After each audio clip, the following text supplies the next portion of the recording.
بسم اللہ الرحمن الرحیم۔ السلام علیکم، کیسے پیارے بچوں، امید کرتی ہوں خیریت سے ہوگے۔ آج ہم پڑھنے والے ہیں سابقے اور لاحقے، بہت ہی دلچسپ سبق ہوتا ہے یہ۔ تو آ جائیے صفحہ نمبر 55 پر۔ یہاں پر ہمارے پاس سابقے لاحقے کے اندر انہوں نے ہمیں کچھ الفاظ دیے ہیں اور ہم سے کہا ہے کہ اس کے 5 آپ نے سابقے اور پھر کچھ الفاظ اور دیے ہیں جس کے 5 لاحقے بنانے ہیں، ٹھیک ہے۔ تو ہم بد سے شروع کریں گے بچوں۔ یہاں پر بد کا مطلب کیا ہے پہلے وہ سمجھ لیجئے۔ بد کہتے ہیں کہ ایک چیز کا نہ ہونا، ٹھیک ہے۔ یعنی کہ جیسے ہمارے پاس ہے جو ہے کوئی عقل والا ہو تو اس کو کہتے ہیں کہ یہ عقل مند ہے، لیکن اگر عقل نہ ہو تو کیا ہوگا؟ بد عقل۔ اسی طرح سے بد مزاج، بد اخلاق، بد تمیز، بد نصیب، یعنی کہ جس کے پاس یہ چیزیں نہ ہوں، اچھا نصیب نہ ہو، اچھا مزاج نہ ہو، اچھا اخلاق نہ ہو، تو ان کے لیے ہم بد کا لفظ استعمال کرتے ہیں، ٹھیک ہے۔ اس کے بعد آ جائیے ہم کے جب ہم سابقے لکھتے ہیں بچوں تو وہاں پر ہمارے پاس اس کا مطلب یہ ہوتا ہے کہ کوئی بھی چیز ایک ساتھ ہو یا ساتھ ہو، یعنی ایک جیسی ہو۔ یعنی ہم عمر کا مطلب کیا ہے کہ وہ بچے جو ایک ہی عمر کے ہوں، ہم مزاج ایک جیسے مزاج کے ہوں، ہم آواز ایک جیسی آواز، ہم راہ ایک راستے پر چلنے والے، ہم راز ایک راز کو شیئر کرنے والے، ٹھیک ہے۔ تو ہم کا لفظ ہم وہاں پر استعمال کرتے ہیں۔ اسی طرح سے ہمارے پاس اور الفاظ بھی ہیں اس کے، ہمدم، ہم سفر، ہم نام، یعنی ایک نام والا ہونا، یعنی ساتھ ہونا، ٹھیک ہے۔ تو اس کے اندر یہ ہمارے پاس مطلب ہے۔ اس کے بعد ہے ہمارے پاس کم کا مطلب یہ ہوتا ہے جہاں پر کسی چیز کی کمی ہو جائے، کمزور، کم گو کہتے ہیں کم بولنے والا، کم خوراک کم کھانے والا، کم ظرف جس کے اندر کم ہمت ہو، جو کم حوصلہ رکھتا ہو، یعنی جس کے اندر وسعت نہیں ہو، زیادہ بہت جلدی وہ غصے میں آ جاتا ہو، تو اس کو ہم کہتے ہیں کم ظرف۔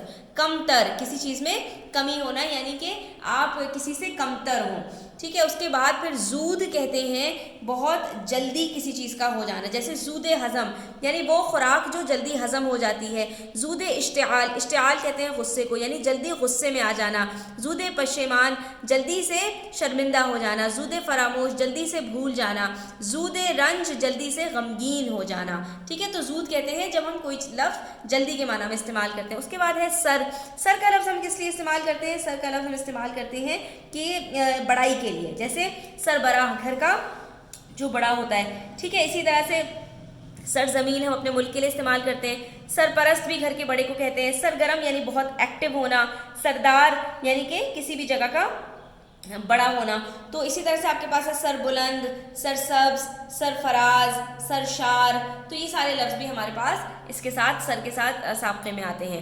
اس کے بعد ہے ہمارے پاس نا کا لفظ۔ تو اس کے لیے ہم کیا لفظ بنا سکتے ہیں؟ نا اہل، نا سمجھ، نا تواں کہتے ہیں کمزور کو، ناکام، نا مراد۔ اسی طرح سے ہمارے پاس ہے الفاظ یہاں پر نامکمل، ناممکن، ٹھیک ہے۔ تو یہ سارے الفاظ ہمارے پاس آتے ہیں کہ یعنی کہ ایک چیز جب آپ کے پاس نہ ہو، یہ بالکل اسی طرح ہے جیسے بد کا لفظ ہم استعمال کرتے ہیں، ایسے ہی ہم نا کا لفظ بھی استعمال کرتے ہیں۔ اس کے بعد ہم چند لاحقوں کو دیکھ لیتے ہیں۔ لاحقے کس کو کہتے ہیں؟ جو لفظ کے آخر میں لگایا جاتا ہے، ٹھیک ہے۔ جیسے بان، کہ ایک آپ کے پاس اس سے پہلے کچھ لگا ہوگا اور بان آپ کے پاس آخر میں آئے گا۔ اسی طرح کدا، گر، زار، ور اور دار، یہ سب الفاظ آپ کے پاس آخر میں لگتے ہیں، اس لیے ہم اس کو لاحقے کہتے ہیں۔ لاحق سے لاحقے، لاحق کا مطلب ہوتا ہے کسی چیز کے ساتھ اٹیچ ہو جانا، لاحق ہو جانا، لگ جانا، ٹھیک ہے۔ تو یہ الفاظ بھی کسی لفظ کے ساتھ آخر میں لگ جاتے ہیں۔ تو اب یہ جو ہمارے پاس لفظ بان ہے، اس کا مطلب کیا ہوتا ہے؟ اس کا مطلب ہوتا ہے کسی کا محافظ، مالک، یعنی رکھوالی کرنے والا، دیکھ بھال کرنے والا۔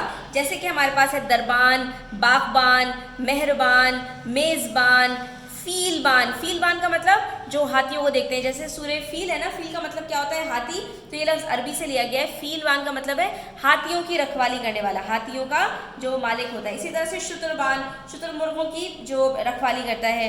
تو یہ سارے الفاظ آپ کے پاس بان کے ساتھ آتے ہیں، ٹھیک ہے۔ اسی طرح سے باغبان، دربان وغیرہ کہ جو باغبانی کرتے ہیں، باغوں کی رکھوالی کرتے ہیں، ان کو باغبان کہا جاتا ہے۔ اسی طرح سے گاڑی بان، گاڑی کی رکھوالی کرنے والا۔ اس کے بعد ہے ہمارے پاس یہاں پر کدا کا لفظ۔